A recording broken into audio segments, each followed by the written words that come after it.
The chakra of the goddess lies behind the sternum bone in the spinal cord.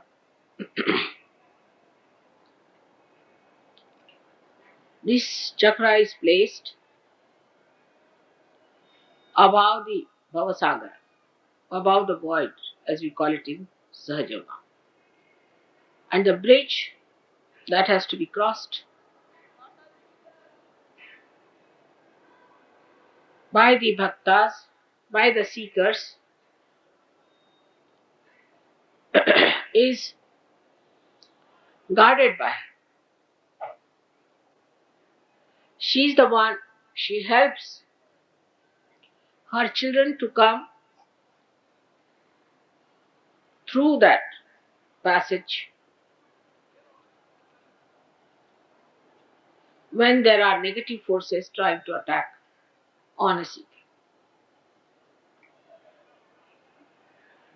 This chakra is placed at the back of the sternum bone, as I told you. In childhood, the antibodies are formed in the sternum bone. They are the warriors or the Sainikas of the day. Until the age of 12 years, they grow and multiply, and ultimately they all get distributed all over the body. And a human being is made able to face any outside invasion on him.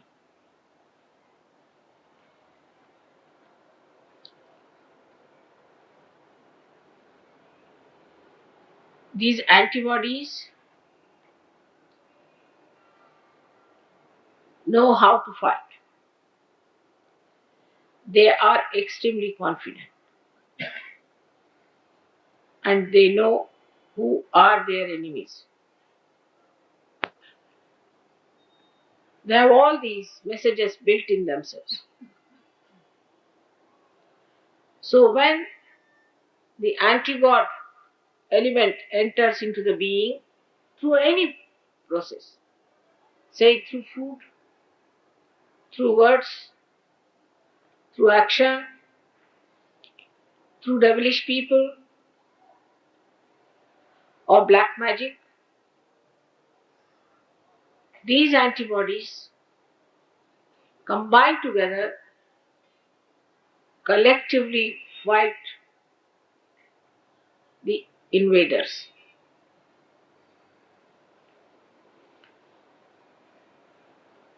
Those who do not have their central heart properly developed suffer from tremendous insecurity all their lives.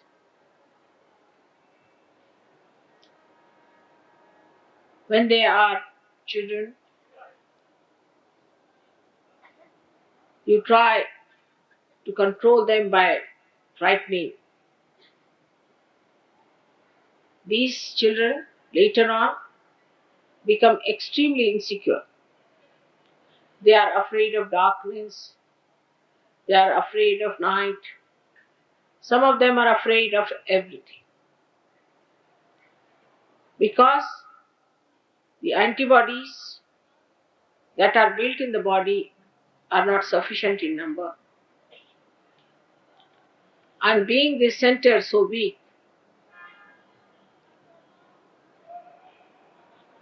the person feels extremely insecure.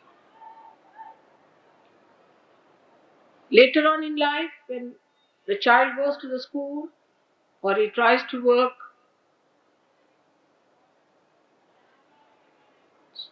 out something for the future, then also his confidence can be shaken by parents, teachers, and outside people. So it is very important to understand children who are growing. I've told you the first reason, the family insecurities. The child does not know when he comes back from school whether his mother would be there or she would be gone. They don't have mothers who can bear a lot from the husbands and smile and show no signs of their agony to their children. But the mothers in that country I've seen always try to use their children from all kinds of emotional blackmail, you can call it. They try to torture the child by telling all the things the husband is doing to them and whatever is the problem they are facing with the husbands.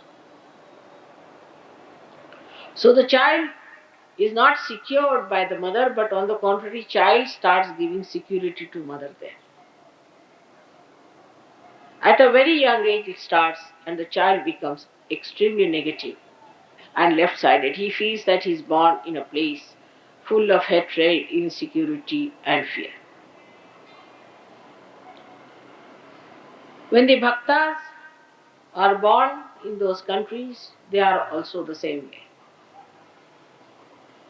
Because they think if they have to go to a guru, the guru, as known so far, tortures them or extracts all the money, takes their pariksha, tests, and it sometimes leaves them high and dry on the streets. But in our country, the goddess has taken incarnation many a times. Thousands times she has taken here her birth.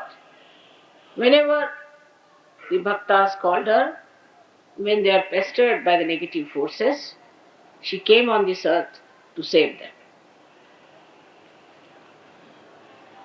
These things used to be just accepted by people, but never were really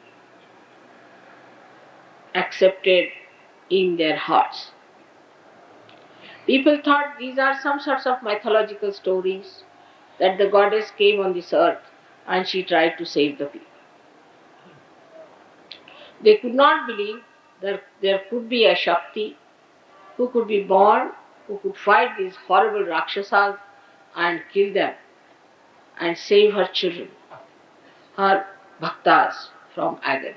It was too much. But today in Sahaja Yoga, you have seen that when Kundalini rises and stops at the center Nabhi, you have to say the mantra of Jagadamba and the Kundalini rises.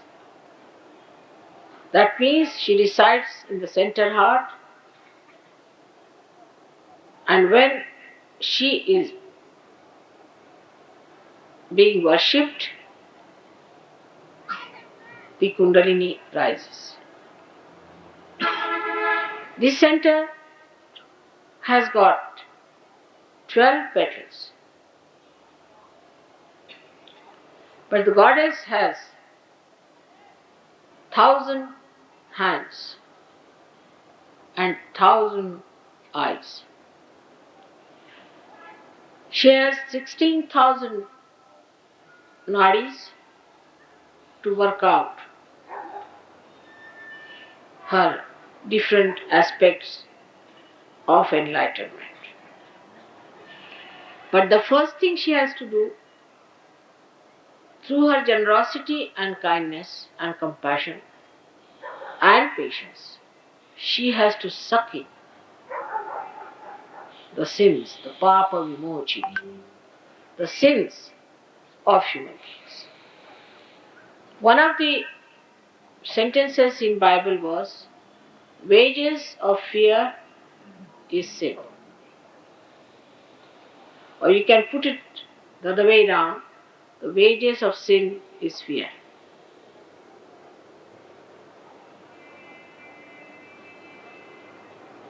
If you have fear, you are committing a sin against yourself and against God. Because if Mother is Almighty and she can solve all your problems, you are under her protection, then why should you have any fear? That means you don't believe that she's that powerful.